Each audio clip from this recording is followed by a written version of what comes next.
नमस्कार, मी गौरी टिळेकर. HW मराठीमध्ये आपलं स्वागत. मराठा समाजासाठी आता एक अत्यंत महत्त्वाची बातमी कर्नाटकमधून येते. कर्नाटक सरकारनं आता मराठा समाजाला 15% आरक्षण देण्याची घोषणा केली आहे. कर्नाटकचे मुख्यमंत्री BS येडियुरप्पा यांनी विधानसभेमध्ये आता मराठा समाजाला कर्नाटकमधल्या आरक्षण देण्याची 15% आरक्षण देण्याची घोषणा केली आणि विशेष म्हणजे नोकरी आणि शिक्षण या दोन महत्त्वाच्या क्षेत्रांमध्ये ही आरक्षण असणार आहेत. दरम्यान कर्नाटक सरकारनं केलेल्या या घोषणेनंतर आता महाराष्ट्रावर याचे परिणाम होणार आहेत, कारण की मराठा समाजाचं महाराष्ट्रातील जे आरक्षण आहे तो जो मुद्दा आहे तो गेल्या अनेक महिन्यांपासून अनेक वर्षांपासून तसाच पडलाय. आता तो न्यायालयाच्या कचाट्यामध्ये सापडलाय आणि एकीकडे महाराष्ट्र सरकार मराठा आरक्षणासाठी प्रयत्नशील असताना आणि न्यायालयाची लढाई लढत असताना दुसरीकडे कर्नाटक सरकारनं आता याबाबतची घोषणा केली आहे. दरम्यान या संपूर्ण पार्श्वभूमीवर आज आपण बोलणार आहोत. मात्र त्यापूर्वी जर तुम्ही आमच्या यूट्यूबवर हा व्हिडिओ पाहत असाल तर सबस्क्राईब करा आणि जर फेसबुकवर तुम्ही आम्हाला पाहत असाल तर लाईक आणि फॉलो करा. तर आपण बोलत होतो कर्नाटक सरकारनं जाहीर केलेल्या मराठा समाजासाठीच्या आरक्षणाबद्दल. आणि या घोषणेच्या निमित्तानं आता कर्नाटकमध्ये मराठा समाजाचा जो समावेश 3B या प्रवर्गामध्ये होत होता तो लवकरच 2A या प्रवर्गामध्ये होणार आहे. दरम्यान याबाबतची संपूर्ण घोषणा ही कर्नाटकचे मुख्यमंत्री BS येडियुरप्पा यांनी त्यांच्या विधानसभेमध्ये केली आहे. विशेष म्हणजे 5% आता हे आरक्षण 15% देण्यात येणार आहे आणि विशेषतः कर्नाटकसह सीमा भागातील मराठा समाजाच्या तरुणांसाठी किंवा मराठा समाजासाठी ही एक अत्यंत महत्त्वाची आणि दिलासादायक बातमी किंवा घोषणा मानली जाते, कारण की शिक्षण आणि नोकरी या दोन महत्त्वाच्या क्षेत्रांमध्ये आता कर्नाटक सरकार मराठा समाजाला हे आरक्षण देऊ करते.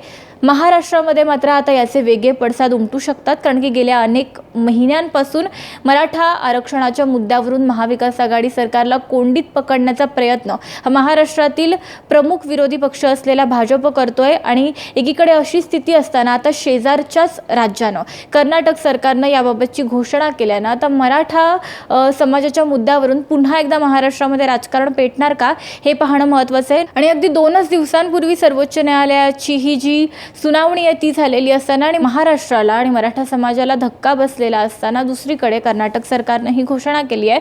आणि महाविकास आघाडीसाठी आता ही पुन्हा एकदा महाविकास आघाडी सरकारला खरं तर कोंडीत पकडण्याची भाजपला संधी मिळण्याची शक्यता आहे.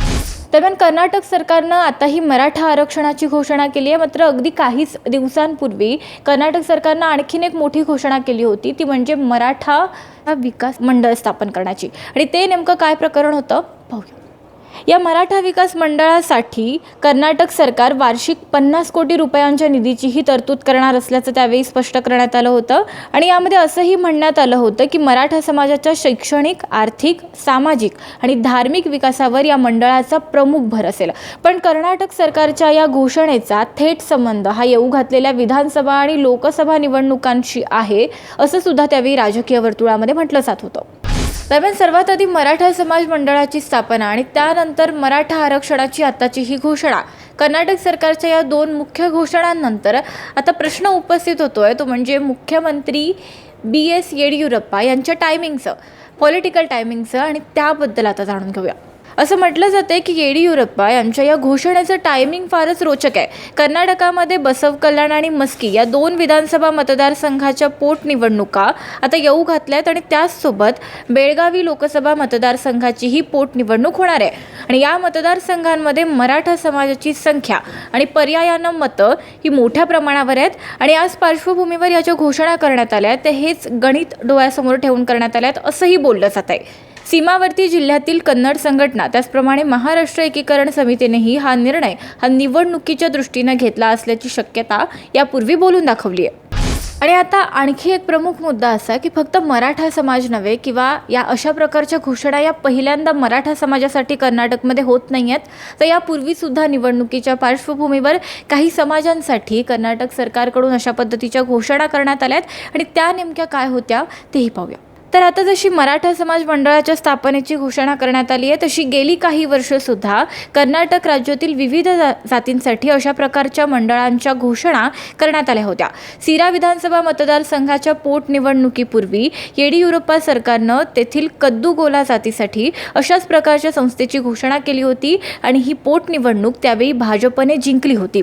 येडियुरप्पा यांच्या पूर्वीच्या जनता दल सेक्युलरनं 2018 सालच्या विधानसभा निवडणुकांपूर्वीच ब्राह्मण समाजासाठी अशाच प्रकारची संस्था उभी करण्याची घोषणा केली होती आणि मोदी सरकारनं केंद्रातून सवर्णांसाठी 10% आरक्षणाची घोषणा केली आणि त्यानंतर 2019 मध्ये कर्नाटकच्या कुमारस्वामी सरकारनं ब्राह्मण अधिवृद्धी मंडळी या नावानं सुद्धा एक संस्था उभी केली होती. आणि आपण मगाशी म्हटलं त्याप्रमाणे आता कर्नाटक सरकारच्या या दोन्ही निर्णयांचे पडसाद हे महाराष्ट्राच्या राजकारणात उमटण्याची दाट शक्यता आहे.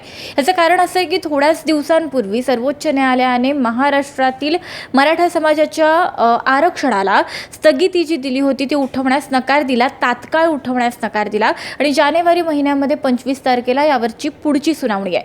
एकीकडे मराठा आरक्षणाचं महाराष्ट्रातील हे प्रकरण, हा मुद्दा हा न्यायालयामध्ये रखडून राहिलेला असताना आणि महाविकास आघाडी सरकारवर जोरदार टीका होत असताना, भाजपकडून आक्रमक भूमिका घेतली जात असताना, दुसरीकडे कर्नाटक सरकारनं हा निर्णय घेतलाय आणि त्यामुळे आता महाविकास आघाडी सरकारची कोंडी मोठ्या प्रमाणात होण्याची शक्यता आहे आणि म्हणूनच आता कर्नाटक सरकारच्या या निर्णयाचे पडसाद हे महाराष्ट्राच्या राजकारणात निश्चित उमटतील. आता सर्वात आधी बातम्या मिळवा आमच्या मोबाईल न्यूज ॲप्लिकेशनच्या सहाय्याने. अँड्रॉइड किंवा iOS प्लॅटफॉर्मवर जाऊन HW न्यूजचे ॲप सर्च करा, डाउनलोड करा. आपल्याला हवी ती भाषा निवडा. आजच्या बातम्यांच्या गर्दीतून आपल्या कामाची बातमी मिळवा फक्त HW न्यूजवर.